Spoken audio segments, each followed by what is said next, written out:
Krishna. In my previous class, I have discussed from Bhagavad Gita that why this stage 2 of anger in which we enter is there. What is the stage 1 which we have to escape from so that we do not enter the stage 2 of anger only? The stage 1 was that Krishna is telling in Bhagavad Gita in shlok number 62 that while contemplating the objects of the senses, Krishna is saying that we are contemplating on the objects of the senses. A person develops attachment. See, I have made a list of things on which we usually contemplate, and at the end of the day, we land up with a lot of chaos in our mind, with a lot of stress, with a lot of anger. What is stress? Actually, stress is also a kind of an anger only. There are a lot of topics that daily we are going through in our mind, and they are continuously going on. Our expectation from our bosses, our expectation from our colleagues, our expectation from our spouse, our boyfriends, our girlfriends, our parents, our children. We keep on contemplating on their behavior, on our expectations, what we have from them. That is why at the end of the day there is a boom. And maybe not at the end of the day, after some time, if you are really thinking again and again on certain behavior parts of your family members, the things are going to get worse. You actually need to keep your mind engaged. What Krishna is telling further, that when memory is bewildered, why memory get bewildered? Because we are continuously giving a lot of stress to our mind by thinking about the situation which is not in our control. We keep on thinking about clothes, car, luxury items. Then what we will think, okay, this is the final goal. Actually, when you are working hard, you are earning a lot of money, and then you can go and buy a car. Then you think, okay, I have not earned that amount that I can buy a good car. I cannot compete with my neighbors. I cannot compete with my friends, my relatives. Then what you are actually contemplating? The hard earning money which you get in the final. Then that is the final goal which you achieve.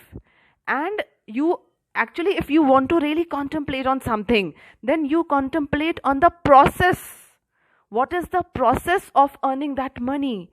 Think about that process continuously, rather than thinking ki, oh, my neighbor had a good car, but I do not have. My friend is doing something extraordinary that I am not able to do. Why you are contemplating on the final goal? Just try your level best. Just concentrate on the path, not on the goal. In chapter 2, shlok number 47, Krishna has something said very, very important, and just mind it. It is true. If you believe it or you do not believe it, it is true. In Bhagavad Gita, chapter 2, shlok number 47, Krishna says, it is one of the very famous shlok in India. That is karmanye vadikaraste ma phaleshu kadachana ma karma phal hetur bhurma te sangastavo karmani. What Krishna is telling you, that you have a right to perform your prescribed duty. You as an employee can do good work, can try to achieve your target. You as a father can be a good father. You as a husband, you as a boyfriend, you as a wife, you as a mother, you as a mother-in-law, you as a father-in-law, just can do your duty best. But you cannot expect your relatives, your relationships, your boss to give you what you are expecting. Why? Because Krishna has said this is the rule on this planet Earth, that you have a right to perform your prescribed duty, but you are not entitled to the fruits of action. You are not entitled to the fruits of your action. Never consider yourself the cause of the result of your activity. The cause of the result. Don't concentrate on the result. Don't concentrate on the final goal that I have worked so hard, so I must get it. No, no, no, no, no, no, no, no. You just have the right to work very hard, but you cannot expect that what goal, what target you are trying to hit, it will be a bullseye. No, it is not in your hand. Stop concentrating on that. Just concentrate on the process, on the way you are, on the path you are walking, and never be attached to not doing your duty. Simultaneously, he is explaining that if the fruit is not in your hand, that doesn't mean that you will not do your prescribed activities, your prescribed duty. He is telling us very subtly, in a very clear manner, that goal is not in your hand. Behavior of others, you are good to them, but they are not good to you, is not in your hand. But you being good to them, you being a good human being, is in your hand. You being a good employee is in your hand. You being a good daughter-in-law is in your hand. You being a good mother, a good daughter, a good employee is in your hand. And just do your best and leave the rest in your God's hand.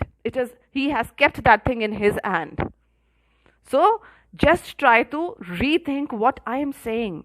And if you really want to read this, then go and buy Bhagavad Gita as it is by A.C. Bhakti Vedanta Swami Prabhupada. This is the real guide, real manual of living a perfect life. Hare Krishna.